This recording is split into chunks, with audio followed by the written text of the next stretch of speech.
If your TSH reaches a certain level, should you start treating it? So in conventional practice, we've been trained that if the patient's TSH is greater than 10, then we should start employing thyroid replacement hormone therapy. However, you need to take in full context of the patient's full list of clinical symptoms, if they're present, and take into account where their TSH lies in conjunction with those symptoms.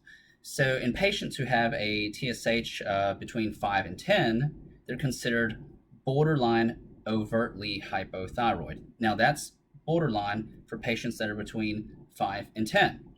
Now, if you have a patient whose TSH is greater than 10, they are considered overtly hypothyroid.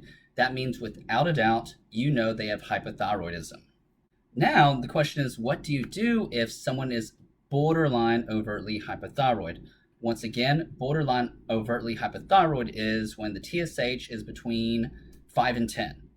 However, we need to then look at how's the free T3 look, how's the free T4 look, and are they having symptoms?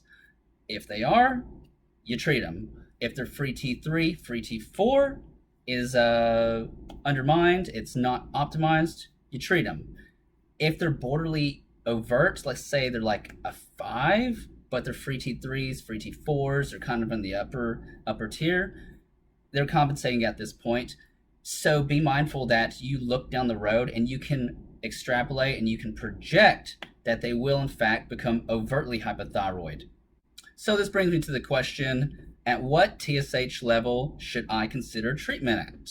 Well, traditionally, most guidelines state that a TSH over 5 is when you should start considering treatment for the patient. However, personally, I feel like this is kind of outdated guidelines. First, the newer literature is showing there are gender-related differences in TSHs, as well as age-related differences in the TSHs. And the standard traditional reference ranges don't take that into account. Men typically have naturally occurring lower TSH values than women do, and whereas women, on the other hand, have typically a higher naturally occurring TSH value. Also, the National Academy of Clinical Biochemistry has now adjusted their TSH values to where their highs, their cutoff is now a 2.5, and thus a value considered 2.5 or higher is considered more diagnostic of hypothyroidism. Personally, I'm more in agreement with that guideline. I typically feel like if somebody's cruising at 2.5 or higher, you need to start bringing up the discussion of possible treatment and or maybe start digging a little deeper and exploring a little bit more. I've been using the 2.5 cutoff in context with clinical symptoms for quite a while. I feel like a lot of patients report to me that they feel better when they're around 1 or closer to 1, and typically they demonstrate more clinical improvement when they're at that level.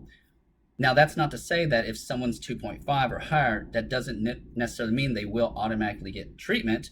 Some people are cruising at 2.5 and their free T3s and free T4s are great and they feel amazing and they have no hypothyroidism symptoms, and therefore they don't clinically need treatment at that time. However, as previously mentioned, when you see that TSH start creeping up, you need to start planning and start some forethought that there may be some projection that it may creep up later in life. Thanks for tuning in and listening to my brief discussion on the TSH and at what TSH value we treat the patient at. As a brief reminder, we always take into consideration the other values as well, the free T3, the free T4, and most importantly, clinical symptoms that the patient may be complaining about. Y'all, thank you. Have a good night.